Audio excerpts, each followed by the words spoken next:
Fit Udaipur में हमारे मेहमान हैं डॉक्टर व्योम बोलिया। डॉक्टर बोलिया, आपका स्वागत करते हैं। डॉक्टर बोलिया, बहुत सारी समस्याएं इन दिनों हुँ, लोगों के शरीर में आने लगी हैं, हुँ, ख़ास तौर पर कोविड-19 के बाद से, जी, और बच्चे भी उससे परेशान हुँ, आजकल होने लगे हैं। और ये परेशानी हमारे पोस्चर या मूवमेंट या गैजेट्स हुँ, के यूज़ से आ रही है। ये गर्दन का दर्द और कंधे का दर्द इतना हुँ। क्यों बढ़ने लगा है? देखिए, गर्दन और कंधे के दर्द का आज के समय में जो सबसे मुख्य कारण है, उसे कहते हैं टेक्नो अब्यूज़, यानी कि टेक्नोलॉजी का गलत यूज़ करना। टेक्नोलॉजी से हमारे फ़ायदे भी हैं और टेक्नोलॉजी के नुकसान भी हैं। जैसे हर चीज़ के फ़ायदे नुकसान होते हैं। तो जो आजकल हम देख रहे हैं कि 2-3 चीज़ें मैं कहना चाहूँगा। एक तो जो वर्क फ्रॉम होम और उसके बाद जो online study studies from home और आ गया होम उसमें। और आ गया उसके साथ में, जिसके जिसके बारे में कभी हमने हमारे सपने में भी नहीं सोचा था कि ऐसा कुछ होगा। तो उसके बाद से जो घर के अंदर क्या होता है, आदमी रिलैक्स्ड मोड में रहता है और वो जो उसका वातावरण होता है वो वैसा नहीं होता है और उसका जो भी पोस्चर्स वगैरह रहते हैं वो गलत रहते हैं और वो घंटों तक गलत पोस्चर के अंदर जब काम करता है तो उसकी वजह से उसको गर्दन और कंधे की जो मांसपेशियां होती हैं उनमें तनाव उत्पन्न हो जाता है। सबसे मुख्य कारण ये होता है। और स्पेशली वो लोग जो किसी भी तरह की वर्जिश या व्यायाम नहीं करते हैं तो उनकी जो मांसपेशियां होती हैं उनमें ये फ्लेक्सिबिलिटी भी नहीं होती है और स्ट्रेंथ भी नहीं होती है कि जो हमारी एंटी ग्रेविटी मसल्स होती हैं वो हमारे पोस्चर को सही रखती हैं, हमारी स्पाइन को सीधा रखती हैं। तो उन मसल्स की कमजोरी और उनके अंदर फ्लेक्सिबिलिटी नहीं होने की वजह से भी ये समस्या आजकल बहुत आम हो गई है। इस समस्या में डॉक्टर व्योम बोलिया, गैजेट्स का या टेक्नोलॉजी का कितना योगदान है? मैं ये कहना चाहूँगा सर कि स्पेशली यंग जनरेशन के अंदर तो इसका सबसे बड़ा योगदान आजकल हो गया है। जो भी हमारे पास जो आजकल मरीज आ रहे हैं कंधे और गर्दन के दर्द की समस्या के लेके, तो वो ज़्यादातर मरीज मैं देख रहा हूँ कि अंडर 40 एज ग्रुप के बहुत ज़्यादा पेशेंट्स बढ़ गए हैं इस चीज़ को लेके। क्योंकि जो हम देख रहे हैं आजकल जो OTT प्लेटफॉर्म्स के ऊपर जाके घंटों तक देखते रहना और जो एक एडिक्शन जिसको कह सकते हैं, हम रोज़ पढ़ रहे हैं ऑनलाइन गेमिंग का एडिक्शन जो बच्चों में हो गया है।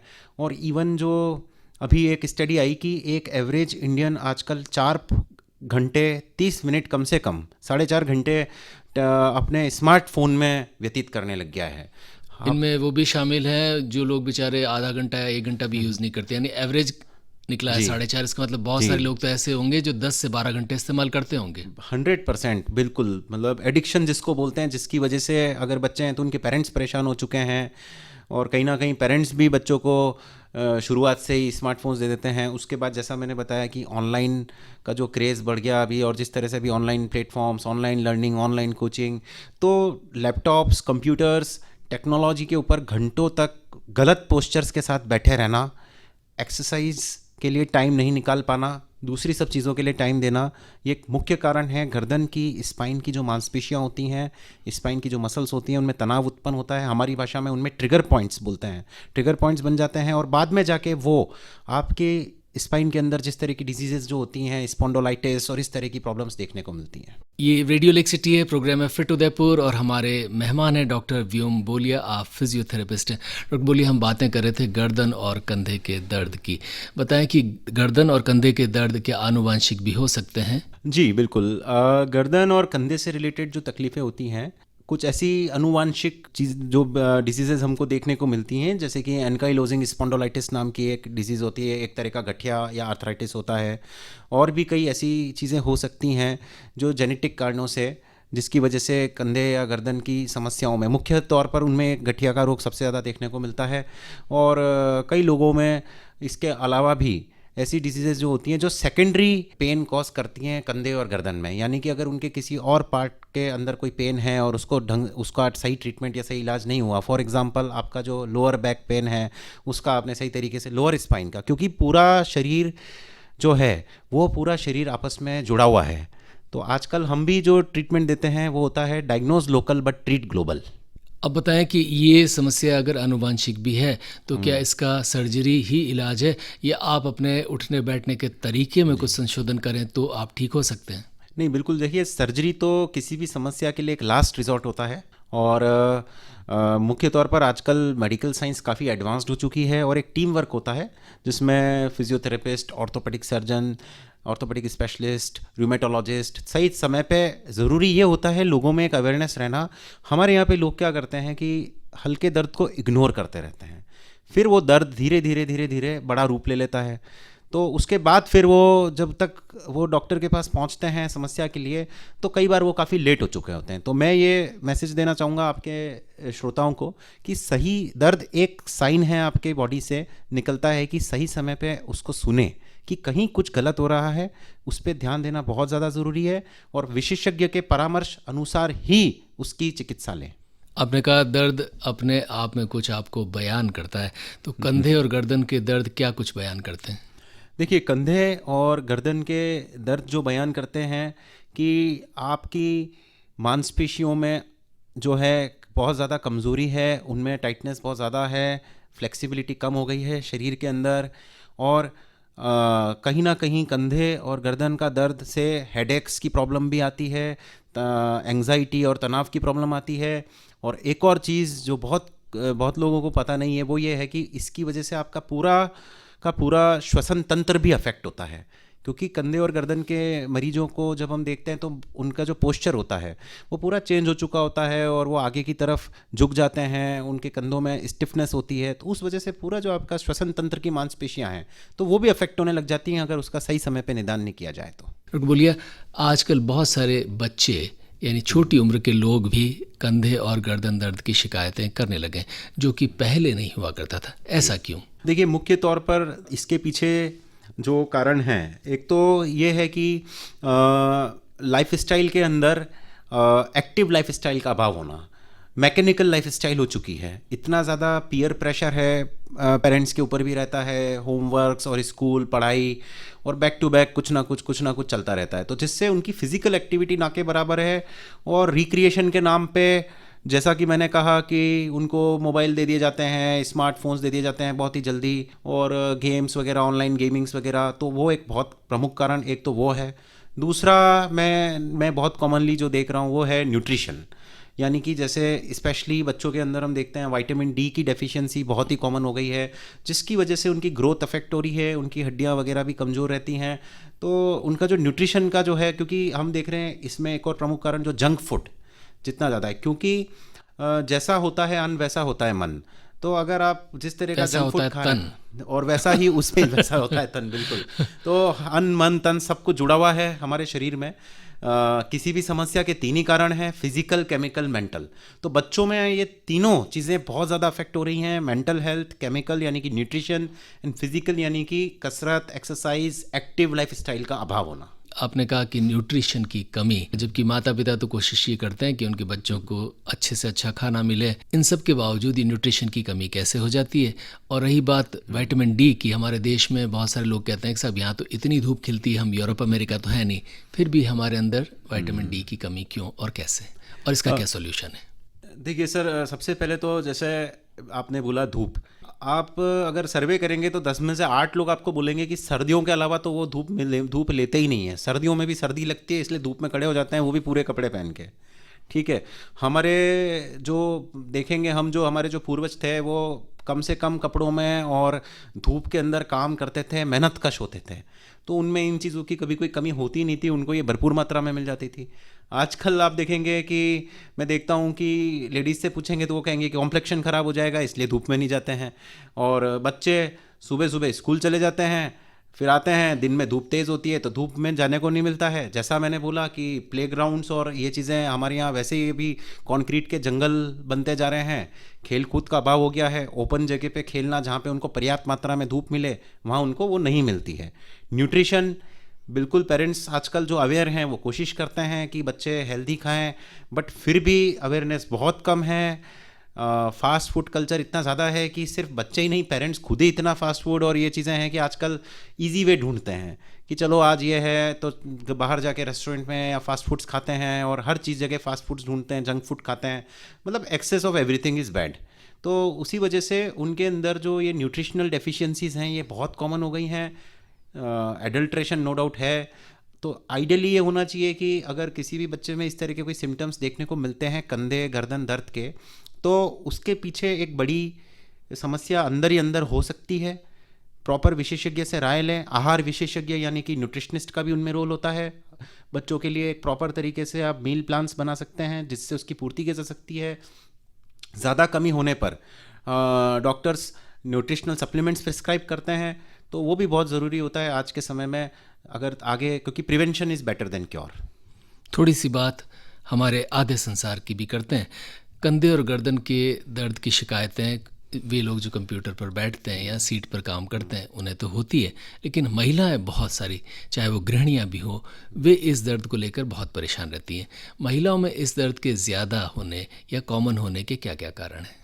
देखिए, सबसे प्रमुख कारण तो महिलाओं में इस दर्द के होने का ये है कि हमारे यहाँ पे जब से स्टैंडिंग किचन का कल्चर डेवलप हुआ है, जो कि वेस्टर्न कल्चर हुआ करता था, और पहले के टाइम पे महिलाएं हर काम जो करती थीं, चाहे वो पानी भरने से लेके और आटे की चक्की चलाने से लेके, वो उनकी कंधे की मांसपेशियों की एक्सरसाइज तो वैसे ही हो जाती थी।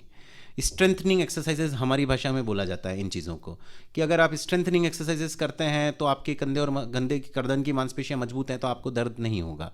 तो महिलाओं में भी ऐसा तो है नहीं आजकल की महिलाएं अलग हैं। नारी शक्ति भी हमारी पूरा आजकल स्मार्टफोन्स और टेक्नोलॉजी से जुड़ी हुई है, तो ऑब्वियस सी बात है कि वो भी कई घंटे तक आजकल जो टेलीविज़न्स और मोबाइल फ़ोन्स का प्रयोग करती हैं।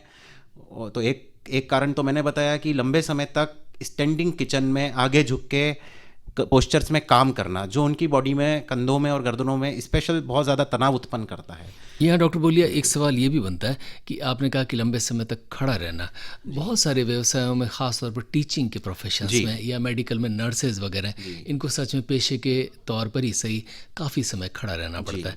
तो क्या ये माने कि ज़्यादा खड़े रहने से भी कंधे और गर्दन के दर्द हो सकते हैं?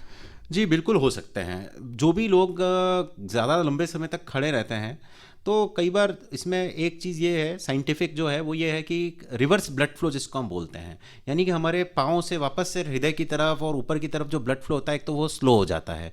इसलिए कई बार हमने देखा है जो लोग बहुत ज़्यादा स्टैंडिंग करते हैं उनके अंदर वेरिकोज वीन्स और इस तरह की समस्याएं देखने को मिलती हैं। उनकी जो लेग्स की मांसपेशियाँ हैं वो अगर टाइट हैं आपकी, क्योंकि पूरा शरीर जुड़ा हुआ है, जैसे कि जो आज की तारीख में जो आधुनिक पेन रिलीफ चिकित्सा या होलिस्टिक पेन रिलीफ चिकित्सा जो है, उसके अंदर ये है कि अगर आपके पाँव की मांसपेशियों में टाइटनेस है तो वो आपकी गर्दन की मांसपेशियों में दर्द उत्पन्न कर देगी। अगर आपने उनकी स्ट्रेचिंग नहीं की या टाइम पे, जैसे कि योग के अंदर हल्के फुल्के आसन वगैरह आप नहीं करें, तो ये एक बहुत कॉमन रीज़न होता है जो लोग। और दूसरी चीज़, जो लोग खड़े रहते हैं तो अधिकतर उनको गर्दन झुका के काम करना होता है इन सभी व्यवसायों में, चाहे वो एक दुकान पे खड़ा हुआ व्यवसायी हो, चाहे वो किचन में काम करने वाली महिला हो, चाहे वो आपने बोला जैसा कि हॉस्पिटल में काम करने वाले कोई नर्सिंग स्टाफ्स हो, क्योंकि गर्दन हमेशा फॉरवर्ड बेंडिंग की पोजीशन में रहती है। रेडियो लेक सिटी में हमारे मेहमान है डॉक्टर व्योम बोलिया। बातें हो रही है गर्दन और कंधे के दर्द की। डॉक्टर बोलिया, गर्दन और कंधे के दर्द किसी व्यक्ति को अगर हैं और हो जाएं और लंबे समय तक रहें और इन्हें इग्नोर किया जाए तो क्या क्या नुकसान हो सकते हैं? देखिए, गर्दन और कंधे के दर्द अगर लंबे समय तक रहते हैं तो जैसे मैंने बताया कि कंधे के अंदर स्टिफनेस आ जाना या फ्रोज़न शोल्डर की समस्या, जिसको आम भाषा में बोलते हैं, वो एक बहुत आम समस्या हो गई है। कंधे की नसों के अंदर सूजन आना, और उससे आदमी बहुत लंबे समय तक परेशान रहता है, रात को नींद नहीं आती है और बहुत ही उसके अंदर बहुत ही बुरा पेन और या दर्द रहता है, और कंधे के मूवमेंट भी उसके लगभग ख़त्म हो जाते हैं, जिससे उसकी रोज़मर्रा की दिनचर्या भी बहुत हद तक अफेक्ट होती है। गर्दन के अंदर आपकी सारी नसें पूरे शरीर को सप्लाई करती हैं गर्दन के यहाँ से, तो आपकी गर्दन में अगर स्टिफनेस है, दर्द है, तो आपको गर्दन के अंदर सर्वाइकल स्लिप डिस्क की समस्या उत्पन्न हो सकती है, और बहुत सारे केसेस में ऐसा भी हो सकता है कि आगे जाके उसकी वजह से आपके हाथ या पाँव में सुन्नता आना, और इवन कॉम्प्लेक्स केसेस में पैरालिसिस तक के चांसेस रहते हैं, और उस स्टेज पे उनको फिर सर्जरी की आवश्यकता ही, सर्जरी के बिना फिर वो ठीक नहीं हो पाते हैं। तो ये भी हम देखते हैं जब लोग बहुत ज़्यादा अपनी समस्या को इग्नोर करते हैं।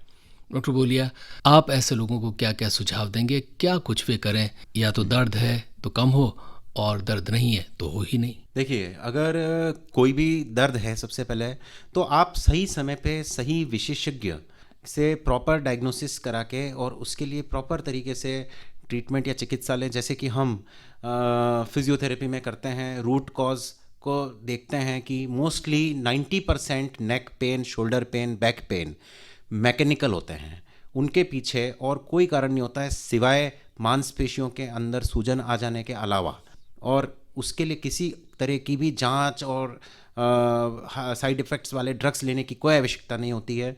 सिंपल तरीके की कसरत, व्यायाम, स्ट्रेचिंग, अपनी रोज़मर्रा की दिनचर्या और पोस्चर में बदलाव करके उससे पूरी तरह से निजात पाई जा सकती है।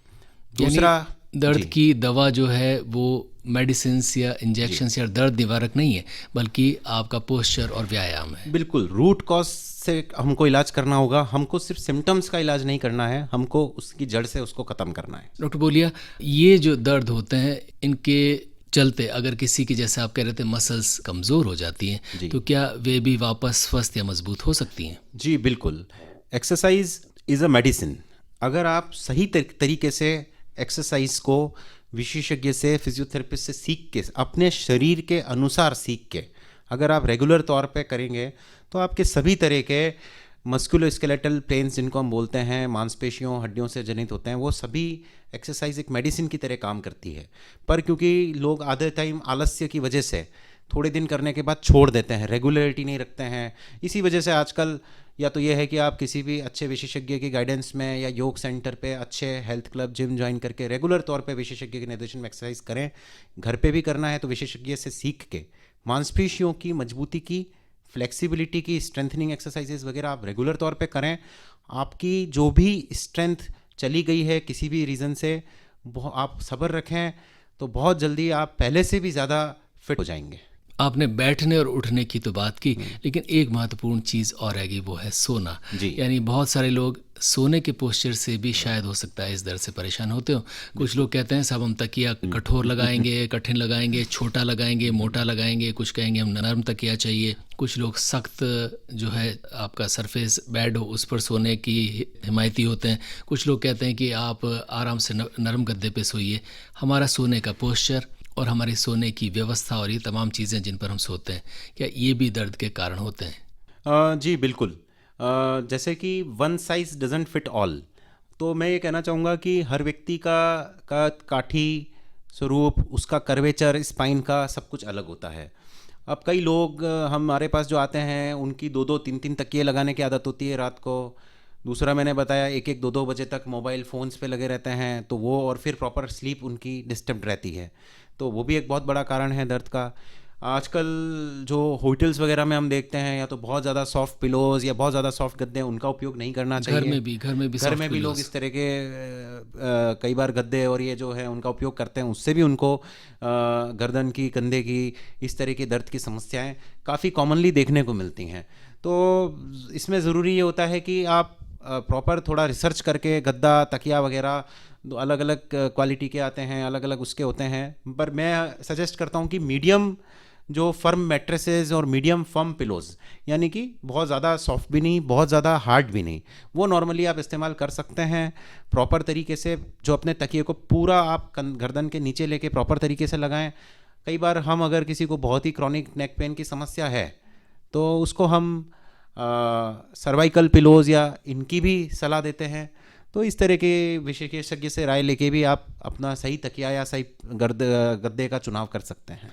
हमारे भारत में जो वास्तव में डॉक्टर है उनसे ज़्यादा डॉक्टर होते हैं, यानी हर व्यक्ति कोई ना कोई नुस्खा लेकर मौजूद होता है, और ऐसे दर्दों को लेकर कुछ आम इलाज हमारे समाज में मौजूद हैं। जैसे कुछ लोग, आपको ध्यान हो तो, खूब सारा दूध पीते हैं और कुछ कहते हैं साहब जाइए गाय पालिए, कच्चा दूध पीजिए, कुछ कहते हैं उसमें आप हल्दी मिलाकर पीजिए, कुछ शहद खाते हैं, कुछ बहुत सारे इस तरह के ये चीज़ें अपनाते हैं। बताएं कि ये तमाम चीज़ें, ये जो खाना पीना जो प्रचारित किया जाता है, क्या ये भी इस दर्द को हटा सकता है? देखिए, जैसे कि मैंने बोला कि किसी भी समस्या के 3 कारण होते हैं, फिजिकल, केमिकल, मेंटल, या यूं कहें पुराने लोग कह के गए हैं कि आहार, व्यायाम और व्यवहार।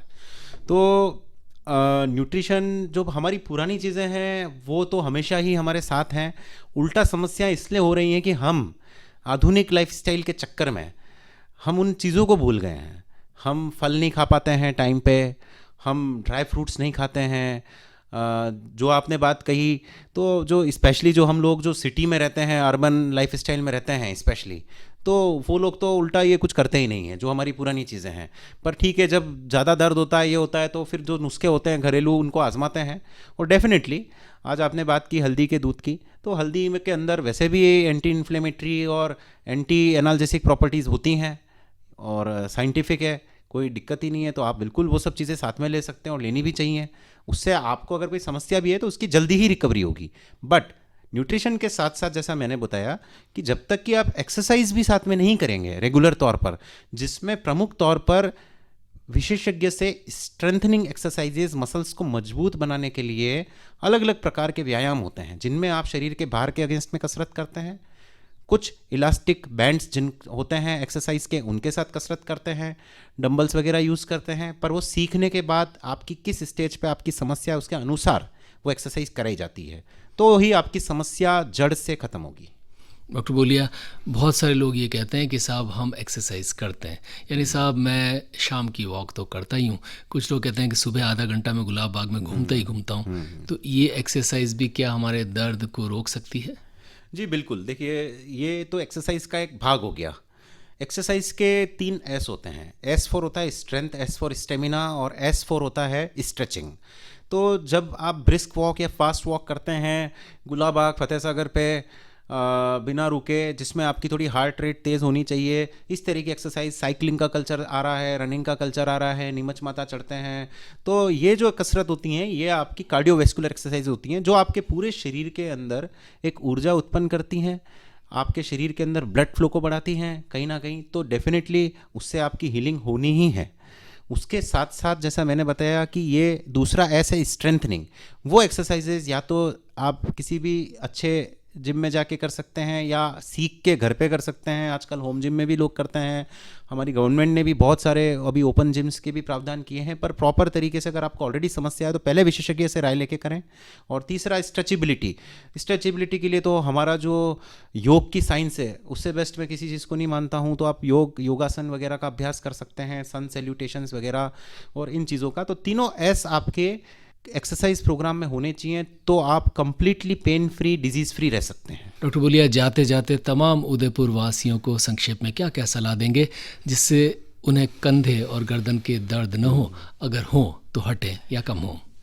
मैं उदयपुर वासियों से यही कहना चाहूँगा कि हम सब लोग बहुत ही भाग्यशाली हैं कि अभी भी हमारे शहर में खुली जगह हैं, ऑक्सीजन पॉकेट्स मौजूद हैं और आजकल काफ़ी अच्छे health clubs, gyms, exercise centres भी खुल गए हैं, विशेषज्ञ भी हैं। अगर आपको कोई भी समस्या है तो उसको आप अपने शरीर की समस्या को इग्नोर ना करें कि वो इतनी बढ़ जाए कि फिर उदयपुर में कल्चर है कि अहमदाबाद भागो। तो उसकी जगह ये है कि आप उस समस्या को समय पे ध्यान दें। हम लोग यहाँ हैं उदयपुर में, आप सबके लिए सेवा करने के लिए मौजूद हैं। उसके लिए आप हमसे राय ले सकते हैं। नियमित रूप से अपनी लाइफस्टाइल में आहार, व्यायाम और व्यवहार को अपनाएं। गलत पोस्चर से बचें। टेक्नोलॉजी का ज़रूरत होने पर सही इस्तेमाल करें। आप अपने स्पेशली जो स्मार्टफोन है उसको स्मार्टली प्रयोग करें। आप खुद स्मार्ट बने, क्योंकि स्मार्टफोन आपसे ज़्यादा स्मार्ट हो गए हैं और वो आपको हार्म करते हैं। अपने जो बच्चे हैं, अपने जो घर में आपके जो यंगस्टर्स हैं, उनको मोटिवेट करें। टेक्नोलॉजी पे टाइम स्पेंड करने की जगह आपस में, जो हमें इस लॉकडाउन ने सिखाया था कि हम कितना समय हमारे अपने आप सबके साथ व्यतीत करते थे, जिससे कि हमारी जो मानसिक हेल्थ है, मेंटल हेल्थ, वो भी बहुत अच्छी रहेगी, क्योंकि ब्रेन और पेन का भी कनेक्शन होता है। इसलिए मैं यही बस मैसेज देना चाहूँगा समस्त उदयपुर वासियों को, ताकि कंधे, गर्दन और भी किसी तरह के दर्द आपके शरीर में कभी भी नहीं आएंगे। डॉक्टर व्योम बोलिया, आपका हृदय से आभार।